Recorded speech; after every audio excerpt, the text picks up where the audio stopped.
நல்ல கமகமன்னு ஒரு தண்ணி குருமா ரொம்ப டைம் எடுத்து குக் பண்ணாமல் டக்குன்னு சீக்கிரமாக காலையில் செய்கிறதுக்கு ஒரு டேஸ்டியான தண்ணி குருமா வந்து பார்த்திங்கன்னா இன்றைக்கி நம்ம வந்து செய்ய போகிறோம்.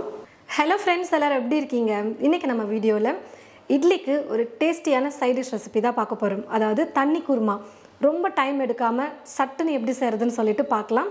முதல்ல ஒரு மிக்ஸி ஜார் எடுத்துக்கிட்டு 3 காஷ்மீரி மிளகாய் அதில் சேர்த்துக்கிறேன்.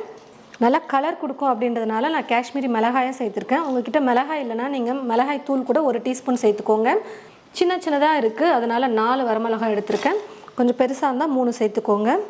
1/4 டீஸ்பூன் மிளகு, 1 டீஸ்பூன் சோம்பு, 1/4 டீஸ்பூன் கசகசா சேர்த்துக்கிறேன். இதே ஸ்பூனில் 2 டீஸ்பூன் அளவுக்கு வந்து பார்த்திங்கன்னா வறுத்த வேர்க்கடலையை சேர்த்துக்கிறேன். 4 டீஸ்பூன் பொட்டுக்கடலை சேர்த்துக்கிறேன்.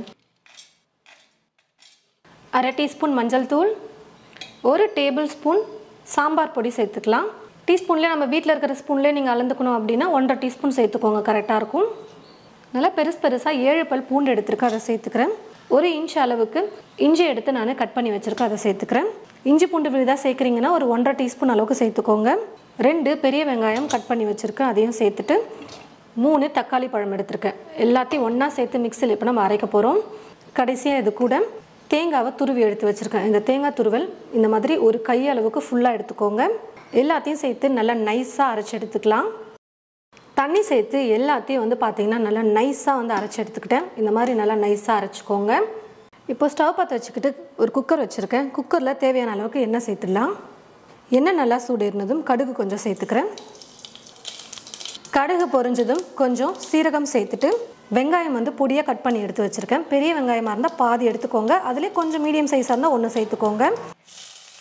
சின்ன வெங்காயமாக இருந்ததுன்னா நீங்கள் வந்து ஒரு 10-15 சின்ன வெங்காயம் சேர்த்துக்கோங்க, இன்னும் நல்லா டேஸ்ட் கொடுக்கும். சின்ன வெங்காயம் என்கிட்ட இல்லை, அதனால் நான் பெரிய வெங்காயமே பொடியாக கட் பண்ணி சேர்த்துருக்கேன். கருவேப்பிலை கொஞ்சம் சேர்த்துட்டு வதக்கிக்கலாம். இது கூடவே ஒரு சின்ன துண்டு பட்டை, ஒரு பிரியாணி எல்லாம் சேர்த்துக்கலாம். ஃபஸ்ட்டு எண்ணெயில் சேர்த்துக்கோங்க, நான் வந்து மறந்துட்டேன். கடுகு வந்து ஆப்ஷனல் தான், கடுகு குருமாக்கு வேணான்னா நீங்கள் ஸ்கிப் பண்ணிக்கோங்க. வெங்காயம் ஓரளவுக்கு வதங்க ஆரம்பித்ததும் 2 பச்சை மிளகாவையும் சேர்த்துட்டு அரைச்சி வச்சுருக்கிற இந்த விழுதை வந்து சேர்த்துடலாம். ஸ்டவ்வை லோ ஃப்ளேமில் வச்சுட்டு சேர்த்துக்கோங்க, தெரிக்கும் மேலே. அரைச்ச விழுது வந்து பார்த்திங்கன்னா எல்லாமே நம்ம வந்து பச்சையாக சேர்த்துருக்கோம், அதனால் எண்ணெயிலே ஒரு 4-5 நிமிஷத்துக்கு நல்லா வதக்கிக்கலாம். பாருங்கள் ஃப்ரெண்ட்ஸ், அரைச்ச விழுதை சேர்த்துட்டு 4-5 நிமிஷத்துக்கு நல்லா நான் வந்து குக் பண்ணிக்கிட்டேன். இப்போ குருமாக்கு தேவையான அளவுக்கு உப்பு சேர்த்துக்கிறேன். தேவையான அளவுக்கு தண்ணி சேர்த்துடலாம். நல்லா தண்ணியாக குருமா வச்சுட்டு இட்லி செஞ்சு நம்ம சர்வ் பண்ணும் போது ரொம்ப சூப்பராக இருக்கும் சாப்பிட்றதுக்கு. குருமாக்கு தேவையான அளவுக்கு தண்ணியை வந்து சேர்த்தாச்சு பாருங்கள். இந்த அளவுக்கு கொஞ்சம் தண்ணியாக இருந்தால் இட்லிக்கு சர்வ் பண்ணுறதுக்கு சூப்பராக இருக்கும். நம்ம பொட்டுக்கடலை வேர்க்கடலை அதெல்லாம் போட்டு அரைச்சி சேர்த்ததுனால இந்த அளவுக்கு தண்ணியாக வச்சிங்கனாலுமே கொஞ்சம் நேரத்தில் வந்து கெட்டியாகிடும். இப்போ குக்கர் மூடி வச்சுட்டு 3 விசில் விட்டு எடுத்துக்க போகிறேன். 3 விசில் விட்டு எடுத்துக்கிட்டேன். ப்ரெஷரும் குறைஞ்சி வந்துருச்சு. நல்லா சூப்பராக மணமாக இருக்குது பாருங்கள். விசில் வரும்போதே நமக்கு அந்த மனம் தெரியும், அவ்வளோ நல்லாயிருக்கும் குருமா. இப்போ இது கூட பொடியை நறுக்கிய கொத்தமல்லி கொஞ்சம் சேர்த்துட்டு கலந்து கொடுத்துக்கலாம். இதுக்கு மேலே நம்ம கொதிக்க வைக்கணும் அப்படிலாம் எதுவுமே இல்லை. ஏற்கனவே நம்ம நல்லா வதக்கிட்டு அதுக்கப்புறம் தான் நம்ம வந்து 3 விசில் விட்டு நம்ம எடுத்துருக்கோம். நல்லா குக்காகி இருக்கும்.